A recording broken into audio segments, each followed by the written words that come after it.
clearly, this was probably one of the most interesting E3s we've seen in 5 years or so, I'd say.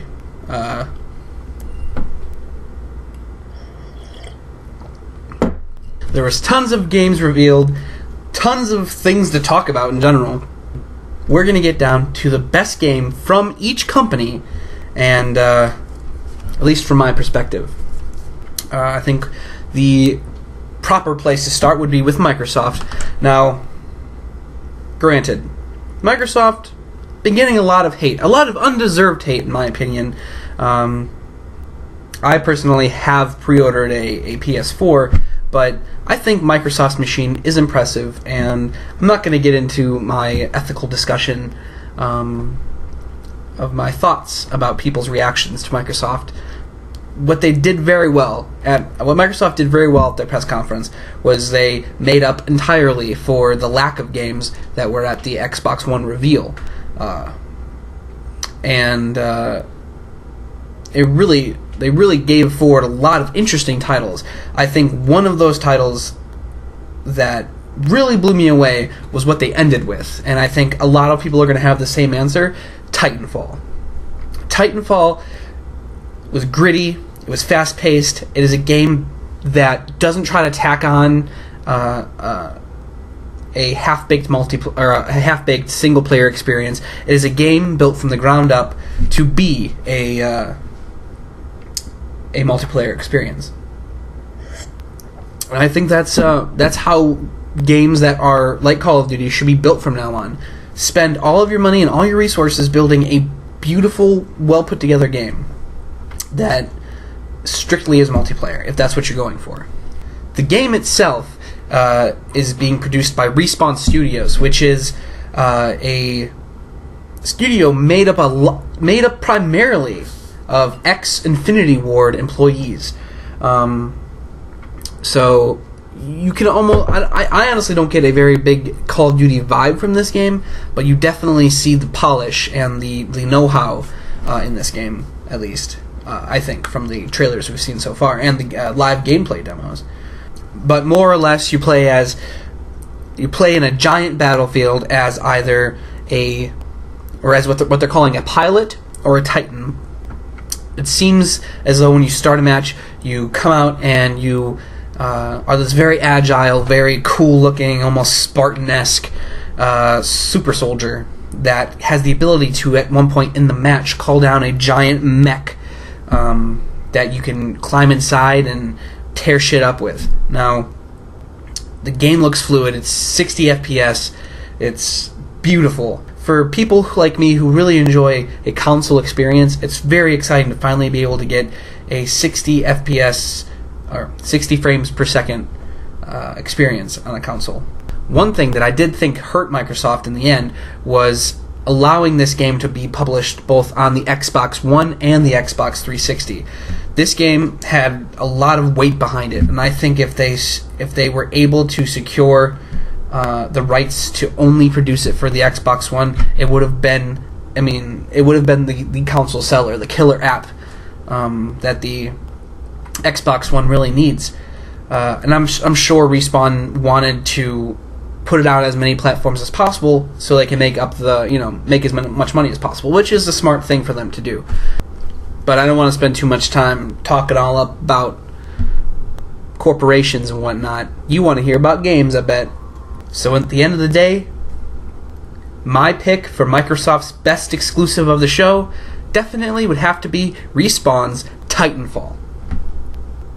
Now let's move on. Let's move on to a little bit more of a quieter place, a place with less guns, with less violence. I, of course, am talking about the Big N, Nintendo, the house that Mario built.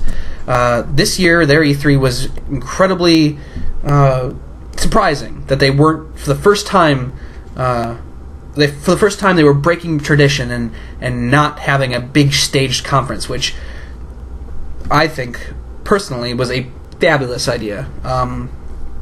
Releasing all they had to show in those small little video chunks on their Nintendo Direct was a genius move on their behalf, and it was underwhelming. It was it's what I expected from Nintendo, and honestly, I love Nintendo. I bleed for Nintendo, but they didn't have anywhere near the amount of glamour and glitz that Sony and Microsoft did this year, and I think they knew that. I mean, I know they knew that. So we didn't get to see a lot of games that we wanted to see. We didn't get to see a new Metroid. We didn't get to see a final realization of an HD Zelda. I mean, if you're counting Wind Waker, which I was actually kind of underwhelmed with. So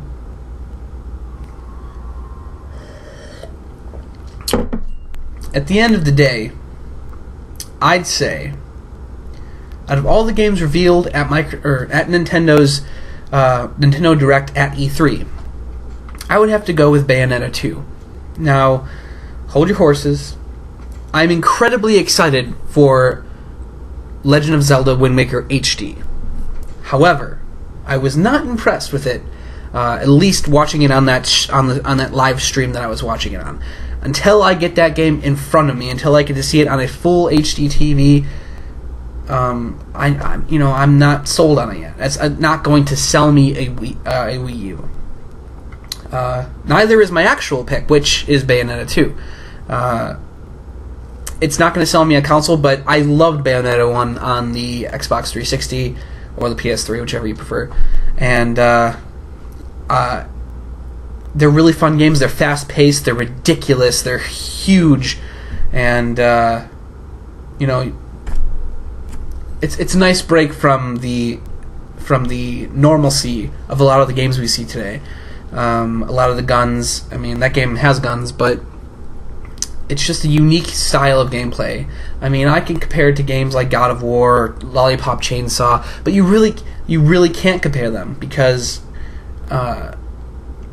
they really offer completely separate experiences. And I think for sure that Bayonetta 2 will be a lot of fun on the Wii U. I don't think it necessarily has to be on the Wii U. I think it'll function just the same if it was on the Xbox One or the PS4 or even the 360 or the PS3. But that's an interesting title. That's a title that I would be very interested in getting my hands on. So at the end of the day, my favorite game shown off at Nintendo's Nintendo Direct at E3 would be Bayonetta 2. Last but not least, certainly not least, my boys, Sony. Now, I never even owned a PS3. Let's get that out of the way right now. I grew up owning a PS1, a PS2, jumped right over, skipped to an Xbox 360. Don't ask me why. That's just how fate happened to happen. But I've already pre-ordered my PS4. Not to say again that Microsoft is producing an inferior console. It's just not the console that I think I need at launch. Microsoft has very interesting experimental technology in their machine and some very interesting looking titles. But I think Sony knows who they're selling to, and they're selling to me. They're selling to people like me who love video games and who want unique experiences and high quality, AAA, high caliber experiences. And when it comes to first party publishers, Sony has the best in the business. I mean, you got your Naughty Dogs, you got your Sucker Punch, you got your Media Molecule, you got your Quantic Dream. All of these companies produce high quality, high caliber content. Not to say that Microsoft's first party publishers don't carry that kind of weight, but I think Sony has a better relationship with their first party publishers. Through those business relationships, I think Sony can bring out the best of the companies that they own. But that's just my little spiel there. Lots and lots of games to choose from. A lot of stuff that we've seen before. I mean, you got your infamous Second Son. You've got your Killzone. Drive Club for free. But when it came to surprises, when it came to something that I didn't see coming, and something that I'm really interested in seeing more of, that's also Sony exclusive, it would have to be The Order 1886. Now, we don't know much about this title yet, but it looks cool. It takes place in Victorian England with futuristic weapons, has a steampunky vibe. You're fighting some kind of unseen enemy. There's zeppelins in the sky, and you're riding in a carriage, and guns and explosions, and everything about that game looks cool. It looks like it has a deep, intriguing world. It looks like it has a lot to take away from.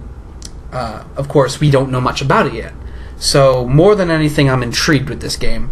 But when it comes to exclusives, I would have to say this is my favorite game at their conference.